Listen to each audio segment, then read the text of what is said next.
A phone rings in the Oval Office at 3 a.m. The caller ID shows an international number that makes the president's security detail immediately alert. It's not Beijing calling about trade wars, not Moscow discussing nuclear treaties, not even London with urgent NATO business. The call is from Manila, and what the Filipino president is about to propose will completely flip America's carefully constructed Asian strategy on its head. Within 48 hours, this conversation will trigger emergency Pentagon meetings, frantic calls to military contractors, and a complete reassessment of who really holds the cards in the South China Sea. What makes this even more shocking is that the Philippines, a country most Americans couldn't locate on a world map 6 months ago, is about to teach the world's most powerful military a lesson in strategic chess that will echo through the corridors of Washington for decades to come.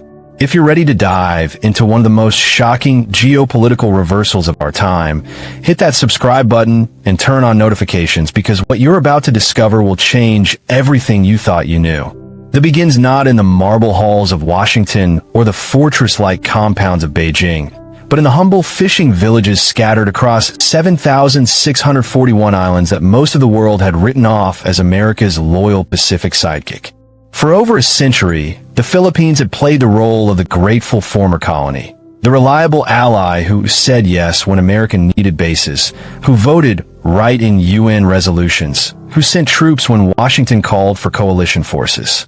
This relationship seemed as permanent as the Pacific Ocean itself, carved in stone by shared history, mutual defense treaties, and billions of dollars in military aid.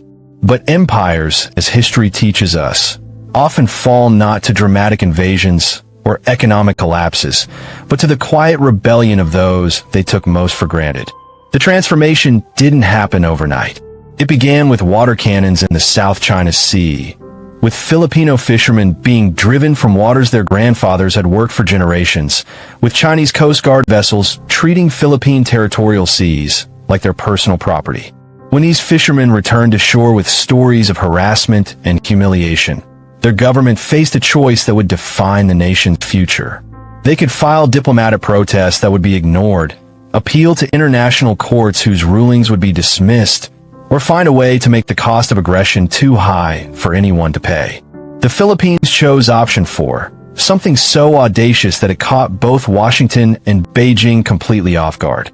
President Ferdinand Marcos Jr. didn't just inherit his father's political legacy. He inherited a nation tired of being treated as a strategic afterthought.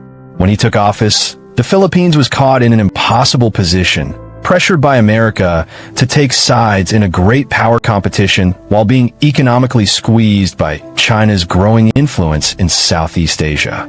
Traditional Filipino foreign policy had been built on accommodation and careful balance.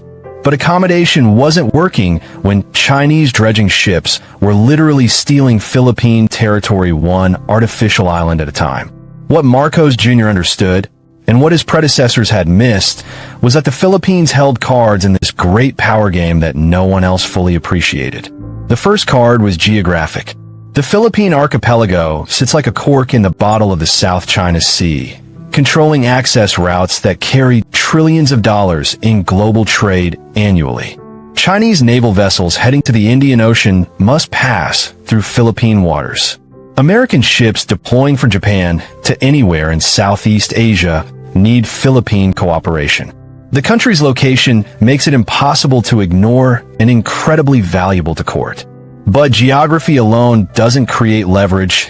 It requires the political will to use that geography strategically, and that's where Marcos Jr. surprised everyone. The second card was economic, but not in the way most analysts expected. While China had become the Philippines' largest trading partner, accounting for billions in annual commerce, the relationship was increasingly one-sided. Chinese companies dominated Filipino markets. Chinese workers filled positions that could employ Filipinos. Chinese debt was accumulating with terms that favored Beijing over Manila. Instead of seeing this economic integration as a constraint, Marcos Jr. recognized it as an opportunity. China had invested so heavily in the Philippines that sudden disruption would cost Beijing far more than Manila. The economic relationship that Washington saw as a vulnerability was actually becoming Manila's greatest source of negotiating power. The third card was military, but it required a complete reimagining of what Filipino defense strategy could accomplish. The Philippine military couldn't match Chinese naval power ship for ship, but it didn't need to. The country's thousands of islands, its extensive coastline, and its strategic position meant that it could make Chinese naval operations prohibitively expensive without ever fighting a conventional battle. Anti-ship missiles positioned on remote islands could threaten Chinese vessels throughout the South China Sea. Submarine detection networks could track Chinese naval movements with precision. Coastal defense systems could turn Philippine waters into a maze of obstacles that would test even the most advanced naval forces. Before we reveal how the Philippines played these cards to perfection, make sure you're subscribed with notifications on, because the strategy they deployed is so ingenious, it will completely change how you think about international relations. The genius of the Philippine strategy was timing. While the world was distracted by Ukraine, Taiwan tensions, and the ongoing aftermath of global pandemic disruptions, Manila was quietly implementing what military strategists would later call the most successful small power resistance campaign of the modern era. The first phase involved something that seemed almost mundane, a series of infrastructure projects that appear to be routine domestic development initiatives. New ports were constructed on strategic islands, but these weren't ordinary commercial facilities. The ports were designed with specifications that could accommodate military vessels while maintaining plausible civilian cover. Airstrips on remote islands were expanded for economic development, but the runways could handle fighter jets and surveillance aircraft. Simultaneously, the Philippines began diversifying its military partnerships in ways that sent alarm bells ringing in both Washington and Beijing. Joint exercises with India expanded beyond ceremonial displays to include serious anti-submarine warfare training.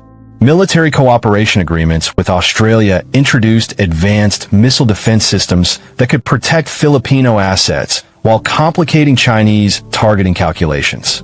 Technology transfers from Israel brought cutting-edge surveillance capabilities that could monitor vast ocean areas with unprecedented precision. None of these partnerships were directed against any specific country, but their combined effect was to transform the Philippines from strategic dependent into a genuinely independent military actor. The breakthrough moment came when Chinese Coast Guard vessels once again harassed Filipino fishermen near Scarborough Shoal, an incident that had become almost routine over the previous decade. But this time, the Philippine response was different. Instead of filing diplomatic protests or appealing to the United States for protection, Manila activated what it called the Archipelago Defense Network. Within hours, Chinese vessels found themselves surrounded not by Philippine Navy ships, which they could have easily overwhelmed, but by a coordinated system of land-based missiles, aerial surveillance, and submarine tracking that made their position untenable without escalating to levels that Beijing wasn't prepared to accept. The message was clear.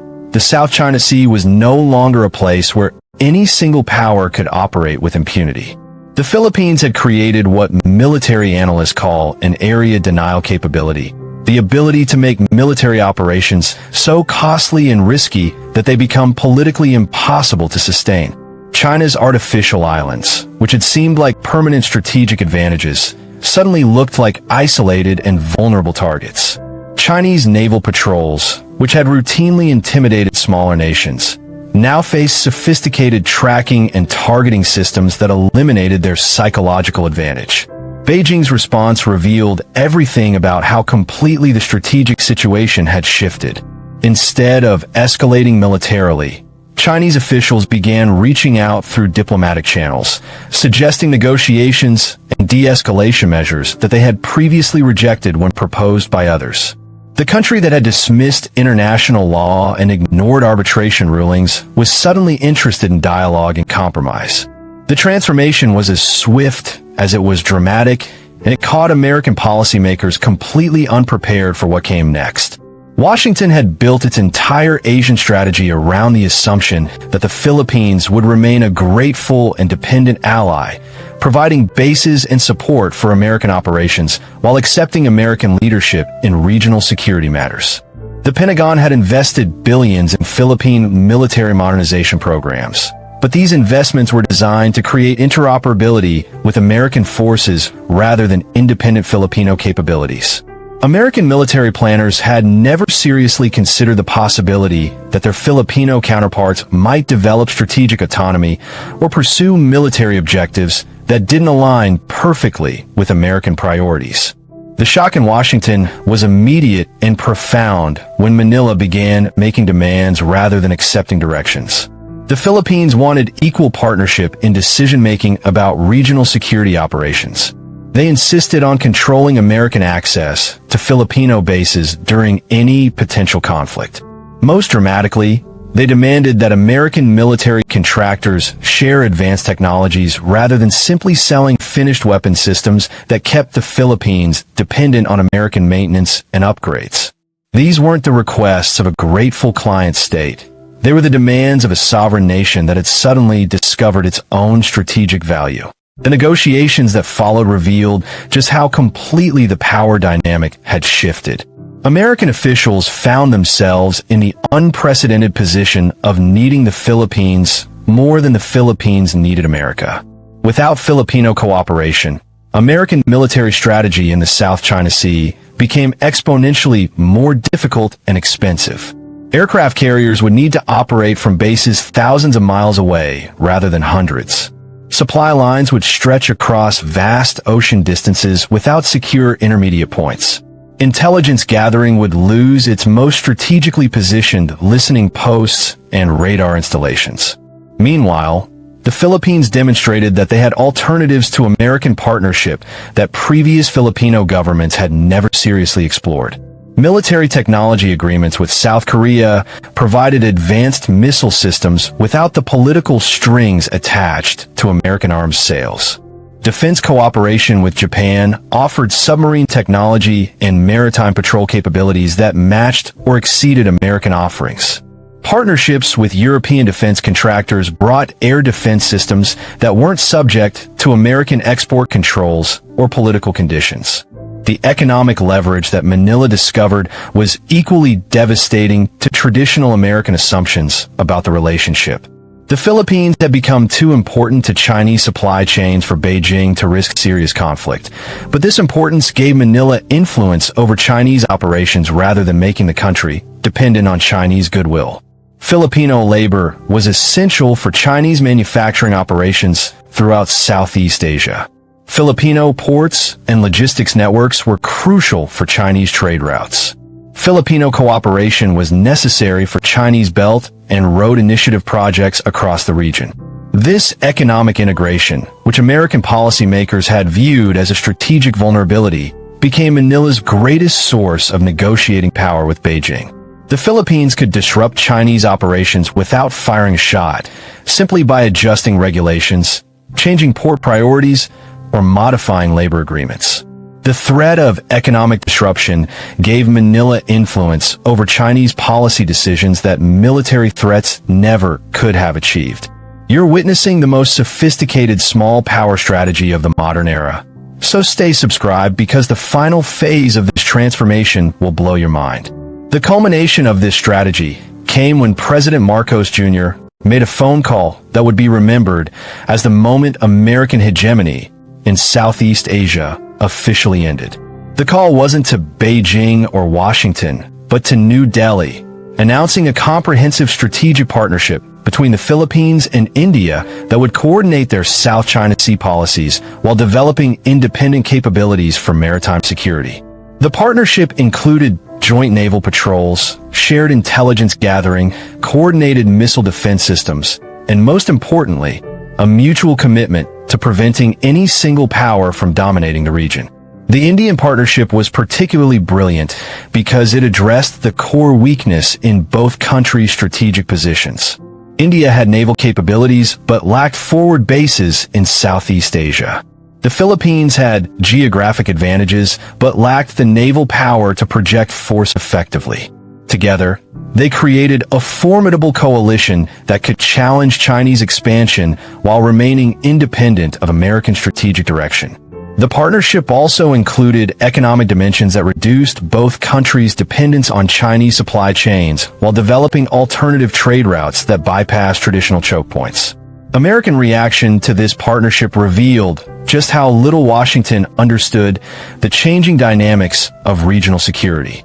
Initial responses focused on the partnership's potential impact on American operations, as if the primary purpose of Filipino and Indian defense cooperation was to complicate American military planning rather than advance their own national interests. This self-centered perspective demonstrated exactly why the Philippines had concluded that American partnership was becoming more liability than asset. The reality was that the Philippines had created something unprecedented in modern international relations, a middle power coalition that could maintain strategic autonomy while engaging constructively with all major powers. Manila could work with Washington on issues where interests aligned, cooperate with Beijing on economic development that benefited Filipino workers, partner with New Delhi on maritime security that protected Filipino sovereignty, and engage with other regional powers on terms that preserved Filipino independence. This model of strategic autonomy terrified policymakers in both Washington and Beijing because it demonstrated that their binary vision of international relations, where countries must choose sides in great power competition, was becoming obsolete. The Philippines proved that skilled diplomacy and strategic thinking could create alternatives to dependence on any single major power, even for countries with limited military and economic resources. The implications extended far beyond the South China Sea. If the Philippines could successfully assert strategic independence while maintaining beneficial relationships with multiple great powers, what was to prevent other middle powers from following the same model? Indonesia, Thailand, Vietnam, Malaysia, and other Southeast Asian nations began studying Philippine strategy with intense interest.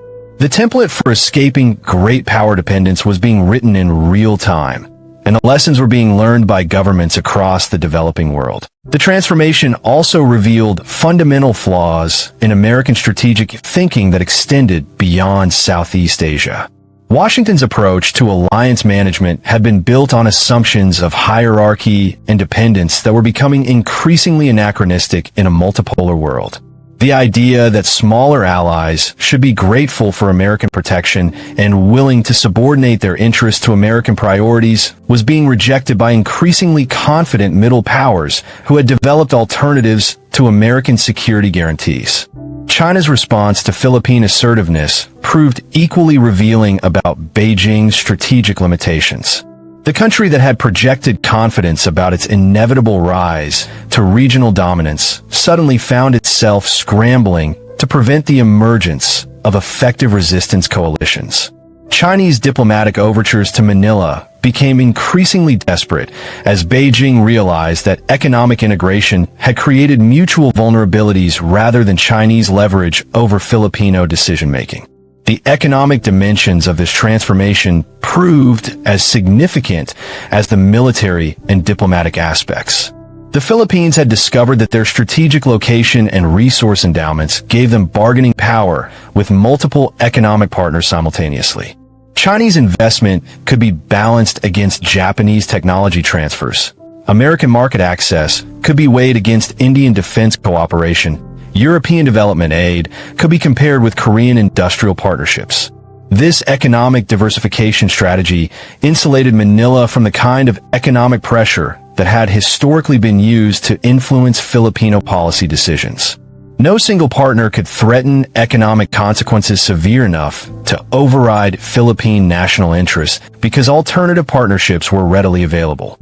The economic dependence that had characterized Filipino foreign relations for decades was being systematically dismantled and replaced with a portfolio approach that maximized Filipino leverage while minimizing vulnerability.